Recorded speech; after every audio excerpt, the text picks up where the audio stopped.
Hello everyone, welcome back to my new vlog. ಇನ್ನು ಯಾರೆಲ್ಲ ನನ್ನ ಚಾನಲ್ ಸಬ್ಸ್ಕ್ರೈಬ್ ಮಾಡ್ಕೊಂಡಿಲ್ಲ, ದಯವಿಟ್ಟು ಹೋಗಿ ಚಾನಲ್ನ ಸಬ್ಸ್ಕ್ರೈಬ್ ಮಾಡಿಕೊಂಡು ಒಂದು ಪುಟ್ಟ ಲೈಕ್, ಶೇರ್, ಕಮೆಂಟ್ ಮಾಡಿ. ಮತ್ತು ಪಕ್ಕದಲ್ಲಿ ಕಾಣಿಸ್ತಿರೋ ಬೆಲ್ಲೈಕನ್ನ ಪ್ರೆಸ್ ಮಾಡಿ. ಆವಾಗ ನಾನು ಅಪ್ಲೋಡ್ ಮಾಡೋ ಪ್ರತಿ ವಿಡಿಯೋದು ನೋಟಿಫಿಕೇಶನ್ ನಿಮಗೆ ಬಂದು ತಲುಪುತ್ತೆ.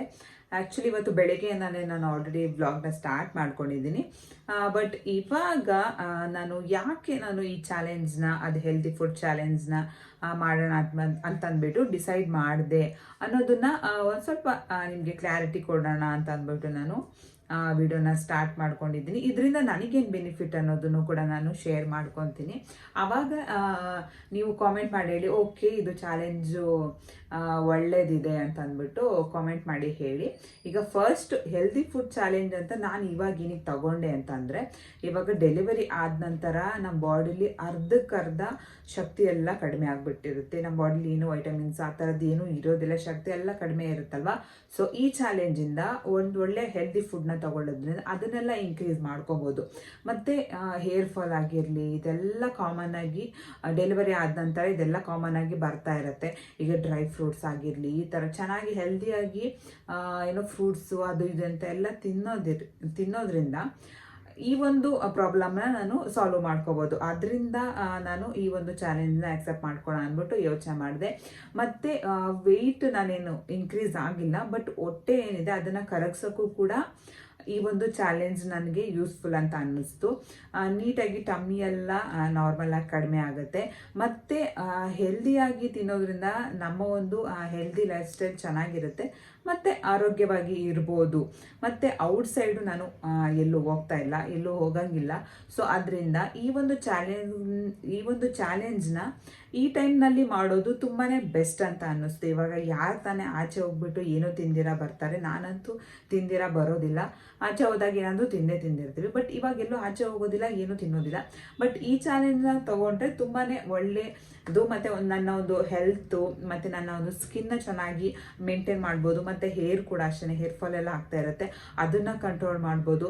ಮತ್ತು ಹೆಲ್ದಿಯಾಗಿ ಈ ಟೈಮ್ನಲ್ಲಿ ನಾವು ಎಷ್ಟು ಹೆಲ್ದಿಯಾಗಿ ತಗೋತೀವಿ ಅಷ್ಟು ಚೆನ್ನಾಗಿ ನಮ್ಮ ಒಂದು ಮಿಲ್ಕ್ ಕ್ವಾಂಟಿಟಿ ಆಗಿ ಕ್ವಾಲಿಟಿ ಆಗಲಿ ಎರಡೂ ಕೂಡ ಚೆನ್ನಾಗಿ ಇರುತ್ತೆ. ಸೊ ಅದರಿಂದ ಇಷ್ಟೆಲ್ಲ ಬೆನಿಫಿಟ್ಟು. ಮತ್ತು ಬ್ಲಡ್ಡು ಕೂಡ ನನಗೆ ಕಡಿಮೆ ಇದೆ ಅಂತ ಅಂದ್ಬಿಟ್ಟು ಮೊನ್ನೆ ಬ್ಲಡ್ ಚೆಕಪ್ ಮಾಡಿಸಿದ್ನಲ್ವ, ಅದರಲ್ಲಿ ಬಂದಿದೆ. ಸೊ ಅದರಿಂದ ಇನ್ನೂ ರಿಪೋರ್ಟ್ ಮನೆಗೆ ಇಸ್ಕೊಂಡು ಬಂದಿಲ್ಲ, ಬಟ್ ರಿಪೋರ್ಟಲ್ಲಿ ಏನು ಬಂದಿದೆ ಅನ್ನೋದು ಗೊತ್ತಾಗಿದೆ ಅಷ್ಟೇ. ಸೊ ಬ್ಲಡ್ಡು ಕೂಡ ಕಡಿಮೆ ಇದೆ ಅಲ್ವಾ. ಸೊ ಈ ಒಂದು ಚಾಲೆಂಜಿಂದ ಚೆನ್ನಾಗಿ ತಿಂದ್ಬಿಟ್ಟು ಇದನ್ನೆಲ್ಲ ನನ್ನ ಒಂದು ಬಾಡಿಲಿ ಏನೇನು ಪ್ರಾಬ್ಲಮ್ಗಳಿದೆ ಅದನ್ನೆಲ್ಲ ನಾನು ಇಂಪ್ರೂವ್ ಮಾಡ್ಕೊಬೋದು. ಅದಕ್ಕೆ ಏನು ಸೊಲ್ಯೂಷನ್ನ ತಗೊಳ್ಳೋಕ್ಕೋಸ್ಕರ ನಾನು ಈ ಒಂದು ಚಾಲೆಂಜ್ನ ತಗೊಂಡಿದ್ದೀನಿ. ಇದನ್ನು ನಾನು ಥ್ರೂಔಟ್ ನನ್ನ ಒಂದು ಜರ್ನಿಲಿ ನಾನು ಕಂಟಿನ್ಯೂ ಮಾಡೋಣ ಅಂತ ಅಂದ್ಕೊಂಡಿದ್ದೀನಿ. ಎಷ್ಟು ಮಟ್ಟಿಗೆ ಮಾಡ್ತೀನಿ ಗೊತ್ತಿಲ್ಲ, ಬಟ್ ಆದಷ್ಟು ನಾನು ಹೆಲ್ದಿಯಾಗಿ ಇರೋಕ್ಕೆ ನಾನು ಟ್ರೈ ಮಾಡ್ತೀನಿ. ನೆಕ್ಸ್ಟು ನನ್ನ ಒಂದು ಈ 1 ಮಂತ್ ಅಲ್ಲ, ನೆಕ್ಸ್ಟು ನನ್ನ ಒಂದು ಲೈಫಲ್ಲಿ ನಾನು ಹೆಲ್ದಿಯಾಗಿ ತಿನ್ನೋಕ್ಕೆ ನಾನು ಟ್ರೈ ಮಾಡ್ತೀನಿ. ಜಂಕ್ ಫುಡ್ಡು ಔಟ್ಸೈಡ್ ಹೋದಾಗ ಏನು ಮಾಡೋಕ್ಕಾಗಲ್ಲ, ಇಲ್ಲ ಆಚೆ ಅಲ್ಲಿ ಇಲ್ಲಿ ಹೋದಾಗ ಏನು ಮಾಡೋಕ್ಕಾಗಲ್ಲ. ಬಟ್ ಆದಷ್ಟು ನೋಡಿಕೊಂಡು ನಾವು ತಿನ್ನೋದ್ರಿಂದ ಏನು ಪ್ರಾಬ್ಲಮ್ ಆಗಲ್ಲ ಅನ್ನೋದು ನನ್ನ ಒಂದು ಅನಿಸಿಕೆ. ಮತ್ತು ಈ ಚಾಲೆಂಜ್ ಅಕ್ಸೆಪ್ಟ್ ಮಾಡ್ಕೊಂಡಿರೋದು ನಿಮ್ಗೇನಂತ ಅನ್ನಿಸ್ತು? ಒಳ್ಳೇದಾ ಏನು ಎತ್ತ ಅಂತ ಕಾಮೆಂಟ್ ಮಾಡಿ. ಬಟ್ ನನಗನ್ನಿಸ್ತು ಇಷ್ಟೊಂದೆಲ್ಲ ಬೆನಿಫಿಟ್ ಇರೋದ್ರಿಂದ ಇವಾಗ ಬರೀ ಅನ್ನ ಅದು ಇದು ಬರೀ ರೈಸ್ ಐಟಮ್ಸೇ ತಿನ್ಕೊಂಡು ಬಂದರೆ ನಮಗೇನೂ ಸಿಗೋದಿಲ್ಲ. ಸೊ ಅದರಿಂದ ಈ ಥರ ಚೆನ್ನಾಗಿ ಒಂದು ಚಾಲೆಂಜ್ ಅಂತ ತೊಗೊಂಡು ಈ ಥರ ಇದರೆಲ್ಲ ತಿನ್ಕೊಂಡು ಹೆಲ್ದಿಯಾಗಿ ಏನೋ ಬ್ಯಾಲೆನ್ಸ್ ಆಗಿ ತಿನ್ನೋದ್ರಿಂದ ಇಷ್ಟೊಂದೆಲ್ಲ ಬೆನಿಫಿಟ್ ಸಿಗುತ್ತಲ್ವ. ಸೊ ಅದರಿಂದ ಮತ್ತು ಮನೇಲೇ ಇದ್ದೀನಲ್ವ, ಆರಾಮ್ಸೆ ಇವಾಗ ಏನೂ ಅಷ್ಟೊಂದು ಕೆಲಸ ಇರೋದಿಲ್ಲ. ಸೊ ಅದರಿಂದ ಆರಾಮ್ಸೆ ಈ ಒಂದು ಚಾಲೆಂಜ್ನ ಕಂಪ್ಲೀಟ್ ಮಾಡ್ಬೋದು ಅಂದ್ಬಿಟ್ಟು ಈ ಚಾಲೆಂಜ್ನ ಅಕ್ಸೆಪ್ಟ್ ಮಾಡ್ಕೊಂಡಿದ್ದೀನಿ. ಇವತ್ತು ಡೇ 4 ಕಂಪ್ಲೀಟ್ ಆಗಿದೆ. ಇವಾಗ ಚೆನ್ನಾಗಿ ಇಂಟ್ರೆಸ್ಟ್ ಬರ್ತಾ ಇದೆ ಏನಾದರೂ ತಿನ್ನೋದಾಗಿರಲಿ. ಏನೂ ತಿಂದಿಲ್ಲ ಅಂದರೂ ತಿನ್ನೋದನ್ನು ಹೆಲ್ದಿಯಾಗಿ ತಿನ್ನಬೇಕು, ಅದು ನನ್ನ ಒಂದು ಅನಿಸಿಕೆ. ಮತ್ತು ದಯವಿಟ್ಟು ಚಾನಲ್ನ ಸಬ್ಸ್ಕ್ರೈಬ್ ಮಾಡಿಕೊಂಡು ಸಪೋರ್ಟ್ ಮಾಡಿ. ಇವತ್ತಿನ ಡೇ ಯಾವ ಥರ ಹೋಗುತ್ತೆ ಏನು ಎತ್ತ ಅನ್ನೋದನ್ನು ತೋರಿಸ್ಕೊಡ್ತೀನಿ, ನಿಮಗೂ ಕೂಡ ಬನ್ನಿ. ಬೆಳಿಗ್ಗೆ ಎದ್ದು ರೆಗ್ಯುಲರಾಗಿ ನಾನು ಬಿಸಿನೀರನ್ನ ತಗೋತೀನಿ. ಬಟ್ ಇವತ್ತು ಸ್ವಲ್ಪ ಚೇಂಜ್ ಇರಲಿ ಅಂತ ಅಂದ್ಬಿಟ್ಟು ಸೋಂಪನ್ನ ಚೆನ್ನಾಗಿ ಕುದಿಸ್ಬಿಟ್ಟು ಆ ನೀರನ್ನ ತಗೊಳ್ಳೋಣ ಅಂತಂದ್ಬಿಟ್ಟು ಅದನ್ನು ಪ್ರಿಪೇರ್ ಮಾಡ್ಕೊತಾ ಇದ್ದೀನಿ.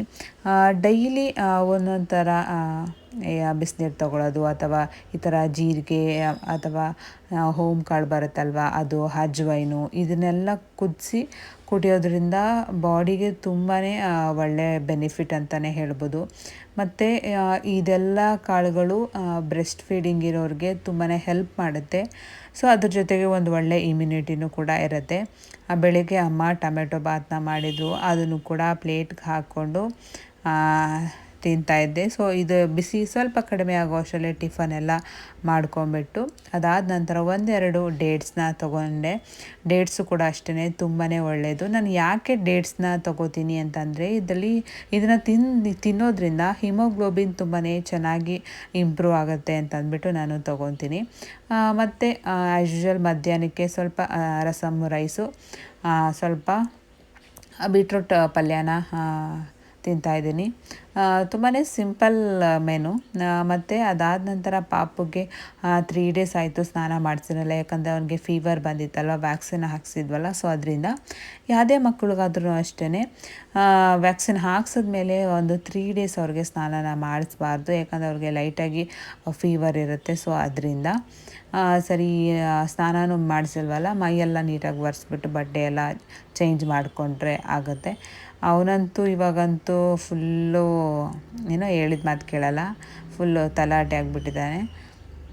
ಅವನಿಗೆ ಎಲ್ಲ ರೆಡಿ ಆಗ್ತಾನೆ, ಬಟ್ ಹಣೆಗೆ ಇಕ್ಕೋದಂದ್ರೆ ಅವನಿಗೆ ಇಷ್ಟ ಆಗಲ್ಲ. ಬಟ್ ಅಂದರೂ ಹಾಕಬೇಕಲ್ವ ಅಂದ್ಬಿಟ್ಟು ಅವನ್ನ ಸ್ವಲ್ಪ ಹೊತ್ತು ರೆಡಿ ಮಾಡಿ ಅವನ ಜೊತೆ ಒಂದು 5-10 ನಿಮಿಷ ಹಂಗೆ ಟೈಮ್ ಸ್ಪೆಂಡ್ ಮಾಡ್ತೀನಿ.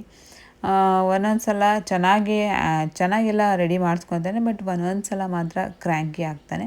ಬಟ್ ನಾರ್ಮಲಾಗಿ ಮಕ್ಕಳು ಇದೇ ಥರ ಇರ್ತಾರೆ.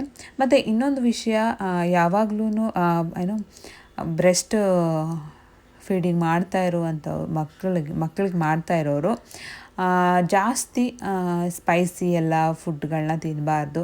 ಯಾಕಂದರೆ ಮಕ್ಕಳಿಗೆ ಎದೆ ಉರಿ ಆಗೋ ಚಾನ್ಸಸ್ ಇರುತ್ತೆ, ಮತ್ತು ಗ್ಯಾಸ್ಟ್ರಿಕ್ ಆಗುತ್ತೆ, ಮತ್ತು ಗ್ಯಾಸ್ ಬಿಡೋದು, ಮತ್ತು ಯೂರಿನ್ ಪಾಸ್ ಮಾಡಬೇಕಾದ್ರೆ ಯೂರಿನ್ ಅಂದರೆ ಉರಿ ಬರೋದು, ಈ ಥರ ಪ್ರಾಬ್ಲಮ್ ಆಗುತ್ತೆ. ಮತ್ತು ಹೊಟ್ಟೆ ನೋವು ಕೂಡ ಬರೋ ಚಾನ್ಸಸ್ ಕೂಡ ಇರುತ್ತೆ. ಮತ್ತು ಅದ್ರ ಜೊತೆಗೆ ಹಸಿಮೆಣ್ಸಿನ್ಕಾಯಿ ಏನಿದೆ ಅದನ್ನು ಈ ಟೈಮ್ನಲ್ಲಿ ನಾವು ಅವಾಯ್ಡ್ ಮಾಡಬೇಕಾಗತ್ತೆ. ಇವಾಗ ಸ್ಟಾರ್ಟಿಂಗ್ ನ್ಯೂ ಮಾಮ್ಸ್ಗಳಿರ್ತಾರಲ್ಲ ಅವರಂತೂ ತಿನ್ನಲೇಬಾರ್ದು. ಬಟ್ ಹೋಗ್ತಾ 1-2 ಅಂತಂದ್ರೂ ಓಕೆ. ಅದನ್ನು ಕೂಡ ಅಷ್ಟೇ ಹೊಟ್ಟೆ ನೋವು ಬರುತ್ತೆ, ಗ್ಯಾಸ್ಟ್ರಿಕ್ ಆಗುತ್ತೆ. ಅದರಿಂದ ಅದನ್ನು ಕೂಡ ಅವಾಯ್ಡ್ ಮಾಡಬೇಕು. ಮತ್ತು ಸ್ವಲ್ಪ ಸ್ಪೈಸಿ ಫುಡ್ ಏನಿದೆ ಮತ್ತು ಉಪ್ಪು ಖಾರ ಸ್ವಲ್ಪ ಕಡಿಮೆ ತಿನ್ನೋದ್ರಿಂದ ಮಕ್ಕಳಿಗೆ ಹೊಟ್ಟೆ ನೋವು ಬರೋದು, ಗ್ಯಾಸ್ಟ್ರಿಕ್ ಆಗೋದು, ಈ ಥರ ಎಲ್ಲ ಪ್ರಾಬ್ಲಮ್ಗಳನ್ನ ನಾವು ಸಾಲ್ವ್ ಮಾಡ್ಕೊಬೋದು. ಮತ್ತು ಅದ್ರ ಜೊತೆ ಜಾಸ್ತಿ ಹೀಟ್ ಐಟಮ್ಸ್ ಏನಿದೆ ಅದನ್ನು ಕೂಡ ನಾವು ಫೀಡಿಂಗ್ ಮಾಡ್ತಾ ಇರೋ ಟೈಮಲ್ಲಿ ನಾವು ಜಾಸ್ತಿ ತೊಗೊಬಾರ್ದು. ಜಾಸ್ತಿ ಓವರ್ ಹೀಟ್ ಆಯಿತು ಅಂತಂದರೆ ಮಕ್ಕಳು ಯೂರಿನ್ ಪಾಸ್ ಮಾಡಬೇಕಾದ್ರೆ ಅಂದರೆ ಉರಿ ಬರುತ್ತೆ, ಮತ್ತು ಗ್ಯಾಸ್ಟ್ರಿಕ್ಕು ಕೂಡ ಆಗ್ತಾ ಇರುತ್ತೆ. ಅದನ್ನು ಕೂಡ ಈ ಟೈಮ್ನಲ್ಲಿ ನಾವು ಅವಾಯ್ಡ್ ಮಾಡಬೇಕು. ಮತ್ತು ಈ ಟೈಮ್ನಲ್ಲಿ ನ್ಯೂ ಮಾಮ್ಸ್ ಏನಿರ್ತಾರೆ ಅದರಲ್ಲೂ ಗಂಡು ಮಕ್ಕಳೇ ಇರ್ತಾರಲ್ಲ ಅಂಥವರು ಶೀತ ಐಟಮ್ಸ್ ಏನು ಬರುತ್ತೆ, ಗಂಡು ಮಕ್ಕಳು ಅಂತಲ್ಲ ಹೆಣ್ಮಕ್ಳು ಅಂತಲ್ಲ, ಶೀತದ ಐಟಮ್ಸ್ ಏನಿದೆ ಅದನ್ನು ನಾವು ಜಾಸ್ತಿ ಹೋಗಬಾರ್ದು. ಉದಾಹರಣೆಗೆ ಆಲೂಗೆಡ್ಡೆ ಆಗಿರಲಿ, ಅಥವಾ ಸೋರೆಕಾಯಿ, ಮತ್ತು ಹಾಗಲಕಾಯಿ, ಮತ್ತು ಕೋಲ್ಡ್ ಐಟಮ್ಸ್ ಏನಿದೆ ಇದನ್ನು ನಾವು ಅವಾಯ್ಡ್ ಮಾಡಬೇಕಾಗತ್ತೆ. ಯಾಕಂದರೆ ಕೋಲ್ಡೆಲ್ಲ ಆಯಿತು ಅಂತಂದರೆ ಇವಾಗ ನಮಗೆ ಕೋಲ್ಡ್ ಆಗುತ್ತೆ, ನಾವು ಫೀಡಿಂಗ್ ಮಾಡ್ತಾ ಇರ್ತೀವಿ, ಅದು ಫೀಡಿಂಗ್ ಮುಖಾಂತರನಾದರೂ ಹೋಗ್ಬೋದು, ಅಥವಾ ನಾವು ಮಾತಾಡ್ತಾ ಇರ್ತೀವಿ, ಅಥವಾ ಕೆಮ್ಮು ಶೀನು ಈ ಥರ ಬಂದಾಗ ಆದರೂ ಕೂಡ ಮಕ್ಕಳಿಗೆ ಬೇಗನೆ ಕೆಮ್ಮೆಲ್ಲ ಆಗೋ ಚಾನ್ಸಸ್ ಇರುತ್ತೆ, ಕೋಲ್ಡ್ ಆಗೋ ಚಾನ್ಸಸ್ ಇರುತ್ತೆ. ಸೊ ಅದರಿಂದ ಒಂದ್ಸಲಿ ಮಕ್ಕಳಿಗೆ ಕೋಲ್ಡ್ ಆಯಿತು ಅಂದರೆ ಅದು ಪದೇ ಆಗ್ತಾ ಇರುತ್ತೆ. ಸೊ ಅದರಿಂದ ಇವಾಗ ನನ್ನ ಬೇಬಿಗೆ ಇವಾಗ ನಾನು ಕೋಲ್ಡ್ ಐಟಮ್ಸು ಆ ಥರದ್ದೇನೂ ತೊಗೊಂಡಿಲ್ಲ, ನನಗೇನು ಕೋಲ್ಡ್ ಆಗಿಲ್ಲ, ನಾನು ನಾರ್ಮಲಾಗಿ ಇದ್ದೀನಿ, ಟಚ್ಡ್. ಸೊ ಏನೇನು ನೋಡಿಕೊಂಡು ನಾನು ಟೈಮ್ಗೆ ಏನೇನು ತೊಗೋಬೇಕು ಅದನ್ನು ನಾನು ತೊಗೊಳ್ಳೋದ್ರಿಂದ ಸೊ ಅವ್ನಿಗೇನು ಪ್ರಾಬ್ಲಮ್ ಆಗಿಲ್ಲ. ಸೊ ಯಾರಾದ್ರೂ ಅಷ್ಟೇ ಗಂಡು ಮಕ್ಕಳು ಅಂದರೆ ಸ್ವಲ್ಪ ಡೈಜೆಷನ್ ಸಿಸ್ಟಮ್ ಅವ್ರಿಗೆ ಸ್ವಲ್ಪ ಸ್ಟಾರ್ಟಿಂಗ್ ಅಂದರೆ ನ್ಯೂ ಬೇಬಿಗಳಿಗೆ ಏನಾಗುತ್ತೆ ಸ್ವಲ್ಪ ಸೆನ್ಸಿಟಿವ್ ಆಗಿರುತ್ತೆ, ಅಷ್ಟಾಗಿ ಡೈಜೆಷನ್ ಆಗೋದಿಲ್ಲ. ಬಟ್ ಹೆಣ್ಮಕ್ಳಿಗೆ ಆ ಥರ ಅಲ್ಲ, ಅವ್ರಿಗೆ ಡೈಜೆಷನ್ ಸಿಸ್ಟಮ್ ಚೆನ್ನಾಗಿರುತ್ತೆ, ಏನಾದರೂ ತಿಂದ್ರೂ ಅವ್ರಿಗೆ ಡೈಜೆಷನ್ ಮಾಡ್ಕೊಳ್ಳೋಷ್ಟು ಕೆಪಾಸಿಟಿ ಇರುತ್ತೆ. ಬಟ್ ಗಂಡು ಮಕ್ಕಳಿಗೆ ಹಂಗಲ್ಲ, ಸ್ವಲ್ಪ ಯೂರಿನ್ ಪಾಸ್ ಮಾಡಬೇಕಾದ್ರೆ ಉರಿ ಎಲ್ಲ ಬರುತ್ತೆ, ಹೊಟ್ಟೆನೋ ಸ್ವಲ್ಪ ಅವರು ಡೆಲಿಕೇಟ್ ಆಗಿ ಇರ್ತಾರೆ. ಬಟ್ ಹೋಗ್ತಾ ಅವರು ತುಂಬಾ ಸ್ಟ್ರಾಂಗ್ ಆಗ್ತಾರೆ. ಸೊ ಅದರಿಂದ ಅದರಿಂದ ಗಂಡು ಮಕ್ಕಳಿರೋರು ಸ್ವಲ್ಪ ಸೆನ್ಸಿಟಿವ್ ಆಗಿ ನಾವು ನೋಡ್ಕೋಬೇಕಾಗತ್ತೆ. ಪ್ರತಿಯೊಂದು ಗಂಡು ಮಕ್ಕಳನ್ನಾದ್ರೂ ಅಷ್ಟೇ, ಹೆಣ್ಮಕ್ಳನ್ನಾದ್ರೂ ಅಷ್ಟೇ ಶೀತ ಆಗೋ ಥರ ನಾವು ಫುಡ್ಗಳನ್ನ ನಾವು ತೊಗೊಬಾರ್ದು. ಮತ್ತು ಡೆಲಿವರಿಯ ನಂತರ ಎಲ್ಲರಿಗೂ ಕಾಮನಾಗಿ ಹೇರ್ ಫಾಲ್ ಆಗೋದು ತುಂಬ ಕಾಮನ್ ಅಂತಲೇ ಹೇಳ್ಬೋದು.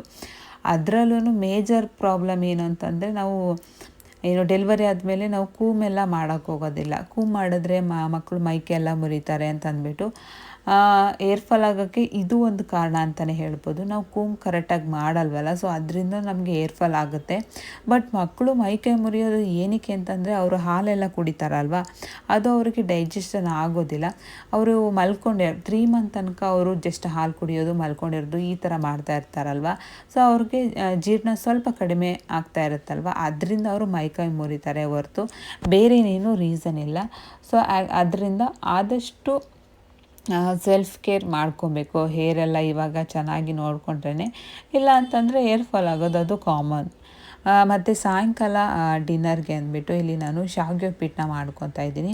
ಮಧ್ಯಾಹ್ನದ್ದು ಏನೋ ಬೀಟ್ರೂಟ್ ಪಲ್ಯ ಐತಲ್ಲ, ಅದು ಸ್ವಲ್ಪ ಇತ್ತು. ಸರಿ, ಸ್ವಲ್ಪ ಶಾವಿಗೆ ಉಪ್ಪಿಟ್ಟು ಮಾಡ್ಕೊಳ್ಳೋಣ ಅಂದ್ಬಿಟ್ಟು ಪ್ರಿಪೇರ್ ಮಾಡ್ಕೊತಾ ಇದ್ದೀನಿ. ಇಲ್ಲಿ ನಾನು ಅನಿಲ್ ಶಾವಿಗೆನ ಯೂಸ್ ಮಾಡ್ತಾಯಿದ್ದೀನಿ. ಅನಿಲ್ ಶಾವಿಗೆ ತುಂಬಾ ಚೆನ್ನಾಗಿ ನನಗಿಷ್ಟ ಆಗುತ್ತೆ. ಸೊ ಅದರಿಂದ ಇನ್ನು ನಾರ್ಮಲ್ಲು ಶಾವಿಗೆ ಬರುತ್ತೆ ನೋಡಿ, ದಪ್ಪದು, ಅದರಲ್ಲಿ ನನಗೆ ಅಷ್ಟೊಂದು ಇಷ್ಟ ಆಗಲ್ಲ ಉಪ್ಪಿಟ್ಟು ಮಾಡಿದ್ರೆ. ಇದರಲ್ಲಿ ಮಾಡಿದ್ರೆ ನನಗೆ ತುಂಬಾ ಇಷ್ಟ ಆಗುತ್ತೆ. ಸಿಂಪಲ್ಲಾಗಿ ಒಂದು ಕಡಾಯಿಗೆ ಹುಚ್ಚೆಳ್ಳೆಣ್ಣೆನ ನಾನು ಯೂಸ್ ಮಾಡ್ತಾಯಿದ್ದೀನಿ. ಸ್ವಲ್ಪ ಕಡಲೆಬೀಜ ಹಾಕ್ಕೊಂಡ್ರೆ ಒಂಥರ ಟೇಸ್ಟು ಚೆನ್ನಾಗಿ ಅನಿಸುತ್ತೆ. ನನಗೆ ಸ್ವಲ್ಪ ಕಡಲೆಬೀಜ ಜಾಸ್ತಿ ಇದ್ದರೆ ಇಷ್ಟ ಆಗುತ್ತೆ. ಸ್ವಲ್ಪ ಕಡಲೆಬೇಳೆ, ಉದ್ದಿನಬೇಳೆ ಮತ್ತು ಒಂದು ಸ್ವಲ್ಪ ಸಾಸಿವೆ, ಗ್ರೀನ್ ಚಿಲ್ಲಿ ಹಾಕ್ಕೊತಾ ಇಲ್ಲ ನಾನಿಲ್ಲಿ, ಬಾಡಿಗೆ ಮೆಣಸಿನ್ಕಾಯಿ ಅಂದರೆ ಒಣಮೆಣ್ಸಿನ್ಕಾಯಿನ ಹಾಕ್ಕೊತಾ ಇದ್ದೀನಿ. ಒಂದು ಸ್ವಲ್ಪ ಈರುಳ್ಳಿನ ಹಾಕ್ಕೊತಾ ಇದ್ದೀನಿ. ಇದು ಎಲ್ಲ ಚೆನ್ನಾಗಿ ಫ್ರೈ ಆದ ನಂತರ ಏನು ವೆಜಿಟೇಬಲ್ಸ್ ಇದೆ ಅದನ್ನು ಆ್ಯಡ್ ಮಾಡ್ಕೊಬೇಕು. ಈರುಳ್ಳಿಗೆ ಒಂದು ಸ್ವಲ್ಪ ಅರಿಶಿನ ಪುಡಿ ಮತ್ತು ಒಂದು ಸ್ವಲ್ಪ ಉಪ್ಪನ್ನ ಹಾಕ್ಕೊಂಡಿದ್ದೀನಿ. ನಾನು ಪ್ರತಿ ಸಲ ಯಾವ ತರಕಾರಿ ಹಾಕಿದಾಗ್ಲೂ ಒಂದು ಸ್ವಲ್ಪ ಸಾಲ್ಟನ್ನ ಆ್ಯಡ್ ಮಾಡ್ತೀನಿ. ಯಾಕೆಂದರೆ ತರಕಾರಿಗೆ ಚೆನ್ನಾಗಿ ಉಪ್ಪಿಡಿದ್ರೆ ಒಂಥರ ಟೇಸ್ಟು ಚೆನ್ನಾಗಿ ಬರುತ್ತೆ. ಮತ್ತು ಎಷ್ಟು ಚೆನ್ನಾಗಿ ಫ್ರೈ ಆಗುತ್ತೆ ಅಷ್ಟು ಚೆನ್ನಾಗಿ ಟೇಸ್ಟ್ ಬರುತ್ತೆ. ಸೊ ಅದರಿಂದ ಯಾವುದೇ ಅಡುಗೆ ಆದ್ರೂ ಅಷ್ಟೇ, ನಾವು ಎಷ್ಟು ಚೆನ್ನಾಗಿ ರೋಸ್ಟ್ ಮಾಡಿ ಚೆನ್ನಾಗಿ ಫ್ರೈ ಮಾಡ್ತೀವಿ, ಚೆನ್ನಾಗಿ ಬೆಂದಿರುತ್ತೆ, ಅಷ್ಟು ಚೆನ್ನಾಗಿ ನಮ್ಮ ಅಡುಗೆ ಇರುತ್ತೆ. ಇದಕ್ಕೆ ನೋಡಿಕೊಂಡು ಎಷ್ಟು ಬೇಕಷ್ಟು ನೀರನ್ನ ಹಾಕಿ, ರುಚಿಗೆ ಎಷ್ಟು ಬೇಕಷ್ಟು ಉಪ್ಪು ಹಾಕ್ತಾಯಿದ್ದೀನಿ. ಅನಿಲ್ ಶಾವಿಗೆ ಒಂದು ಸ್ವಲ್ಪ ನೀರು ಕಡಿಮೆನೇ ಹಿಡಿಯುತ್ತೆ. ಅದು ಇವಾಗ 1 ಲೋಟ ನೀರು ಹಾಕಿದ್ರೆ 1/4 ಲೋಟ ಅಷ್ಟು ಶಾವಿಗೆ ಹಾಕಿದ್ರೆ ಸಾಕು. ತುಂಬ ಓವರ್ ಹಾಕಿದ್ರೆ ಅದೇನು ಮುದ್ದೆ ಥರ ಆಗಿಬಿಡುತ್ತೆ, ಚೆನ್ನಾಗಿರಲ್ಲ ಅದು. ನೋಡಿಕೊಂಡು ಹಾಕೋಬೇಕು. ನನಗೇನು ಗೊತ್ತಾಗುತ್ತೆ, ನಾನೇನು ಇದರಲ್ಲೇನು ತೊಗೊಳ್ಳಲ್ಲ, ಲೋಟದಲ್ಲೇನು ಅಳತೆ ಎಲ್ಲ ಮಾಡ್ಕೊಳ್ಳೋದಿಲ್ಲ. ನಾನು ಇಲ್ಲಿ 1.5 ಲೋಟನ ಹಾಕಿ ನೋಡಿಕೊಂಡು ಶಾವಿಗೆನ ಹಾಕ್ಕೊತಾ ಇದ್ದೀನಿ. ಕೆಲವೊಬ್ಬರಿಗೆ ಅಳತೆ ಎಲ್ಲ ಗೊತ್ತಾಗಲ್ವಲ್ಲ, ಸೊ ಅಂಥವರು ಇವಾಗ 1 ಲೋಟ ನೀರಿಗೆ 1/4 ಲೋಟ ಅಷ್ಟು ಶಾವಿಗೆ ಹಾಕ್ಕೊಂಡ್ರೆ ಸಾಕಾಗುತ್ತೆ. ನೋಡಿಕೊಂಡು ಹಾಕ್ಕೋಬೇಕು. ದಿನ ಏನು ಮಾಡೋದು ಅಡುಗೆ ಅನ್ನೋದೇ ಒಂದು ತಲೆನೋವು. ಅಂದರೆ ಪಾಪುನ ಇಟ್ಕೊಂಡು ಮಾಡ್ಕೊಳ್ಳೋದು ಒಬ್ಬೊಬ್ಬರೇ ಇರ್ತಾರಲ್ಲ, ಅವರಿಗೆ ತುಂಬಾ ಕಷ್ಟ ಆಗುತ್ತೆ. ಸದ್ಯಕ್ಕೆ ನನಗೆ ನಮ್ಮಮ್ಮ ಇರ್ತಾರಲ್ವ, ನನಗೇನಾದರೂ ಮಾಡ್ಕೋಬೇಕು ಅಂತ ಅನ್ನಿಸ್ದಾಗ ನಮ್ಮಮ್ಮ ಕರ್ಕೊತಾರೆ. ನೋಡ್ಬೋದು ಎಷ್ಟೊಂದು ಉದ್ದುದ್ರಾಗಿ ಆಗಿದೆ. ತುಂಬ ಉದ್ದುದ್ರಾಗಾದರೂ ಚೆನ್ನಾಗಿರಲ್ಲ, ಒಂದು ಮೀಡಿಯಮ್ ಆಗಿ ನಾರ್ಮಲಾಗಿ ತಿನ್ನೋ ಥರ ಬೆಂದಿದ್ರೆ ಸಾಕಾಗುತ್ತೆ. ಇದಾಗಿತ್ತು ನನ್ನ ನೈಟ್ ಡಿನ್ನರು. ಇಷ್ಟೇ ಸಾಕಂತ ಅಂದ್ಕೊತೀನಿ ನೈಟಿಗೆ. ಮತ್ತು ವಿಡಿಯೋ ನೋಡೋದಕ್ಕೆ ಥ್ಯಾಂಕ್ಸ್.